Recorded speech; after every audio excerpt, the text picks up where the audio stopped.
This is one of the easiest ways to remember the locations and functions of our adrenergic receptors. It's fun and fast. We will use the ABCD 1, 2, 3 method.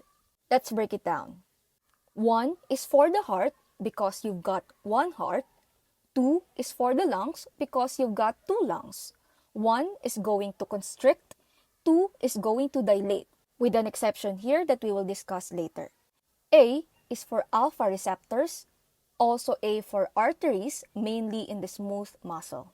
And also, A can mean automatic brake.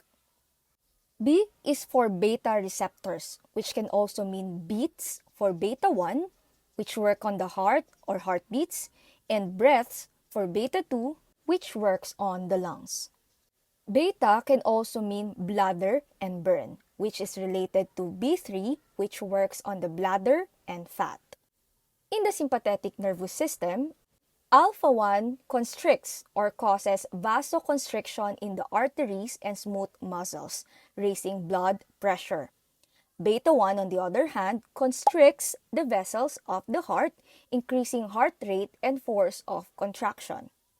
Beta 2 causes bronchodilation. It dilates, relaxing smooth muscle in the lungs for easier breathing.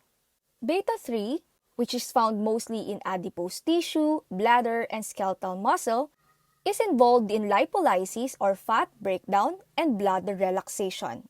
And to remember it, we will use bladder and burn.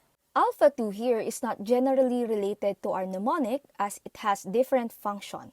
In the sympathetic nervous system, most receptors like alpha 1, beta 1, or beta 2 activate or stimulate organs and tissues, speeding things up. But alpha 2 is different. It works like a brake pedal.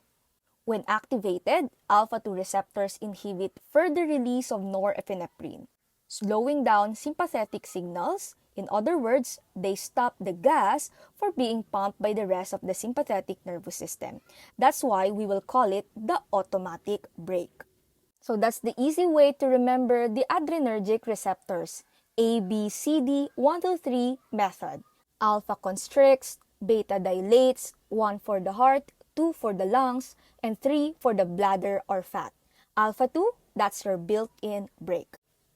Now that you've got the basics, check for part 2 for some examples.